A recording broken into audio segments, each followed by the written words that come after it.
Richard Piet Show. Joining us now is Michael McLeieer with the fire safety organization E.S.C.A.P.E. Michael, good morning. Good morning, Richard. Boy, it's this time of year, that is to say when we're adjusting clocks, which we were supposed to do this weekend. Other reminders about fire safety seem to come hand in hand with that.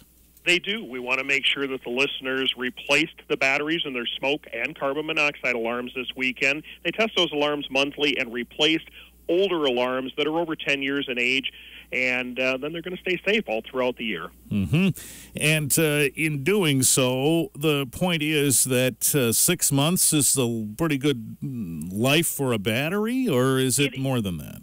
It is. It's now we're getting batteries that are 1 and 2 years old, but you know what? We all get busy in life. So sometimes we forget, and sometimes when we spring ahead, we forget to change those batteries. So this is a good time before we go into the heating season, before we start using holiday decorations. Maybe some homes will be using candles and things like that. It's important to make sure those smoke alarms are in working order, and families have a plan, know their 2 ways out, and know their meeting place once outside if fire conditions were to exist. Boy, we are looking at statistics in Michigan that just aren't all that great. They're not. We're 44% ahead of last year in home fire deaths. In March, Michigan ranked number 2 in the country for home fire deaths. West Michigan is up. So this is an opportunity for families to really take a few moments, sit down as a family, make sure that everyone in the home can get outside quickly and safely. If we have any older adults, if they have mobility issues, sit down and make out a plan so that everyone can stay safe. What do you suppose is behind all this? Why all of a sudden are we rocketing up in the stats here? I think some of it, Richard, is really the economy is coming back, but we're still seeing the numbers where we've got a lot of children on food assistance. So the numbers are still showing there is a need. And if people are going to be choosing between food, fuel, and smoke alarms are not going to, unfortunately, be a high priority. So many of our fire departments have programs where they'll actually come out, install the alarms free of charge. Just reach out to them. Oh, my gosh. So all you have to do is call your local fire department? Absolutely. And if their local fire department doesn't have smoke alarms, they can actually give us a call at 1-800-707-1718, or they can even email us at info@escape.org. And you can come and do the installation, or you have other ways that it gets done?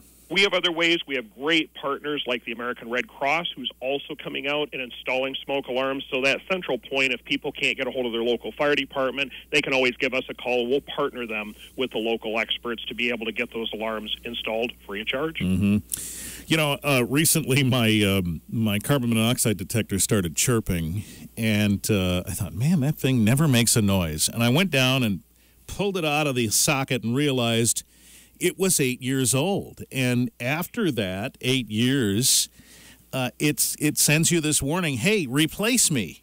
That's right. That's right. Now, the newer alarms, and that's why it's important to always stay up to date with latest technology, will actually last for 10 years. So both smoke and the newer carbon monoxide alarms. But that's right. That's what that device was designed to do. It was designed to alert you that, hey, it's time to replace me.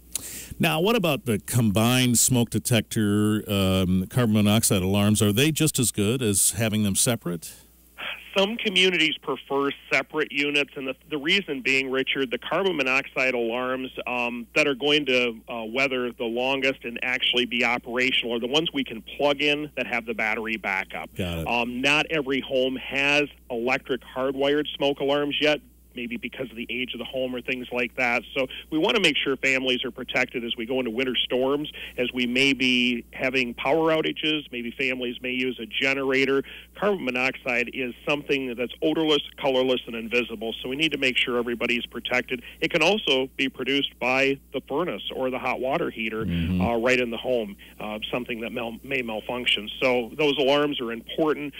Certainly there are the combination alarms, but we like to make sure that smoke alarms, everyone has ionization, photoelectric, and then they also have that carbon monoxide alarm to keep everybody safe. All right, Michael, thank you for the reminder today. Again, if you want to have a smoke detector installed or a CO2 and you need help doing so, maybe your local fire department isn't part of this program, that they'll do it for you, call E.S.C.A.P.E. Here's that number again, 800-707-1718.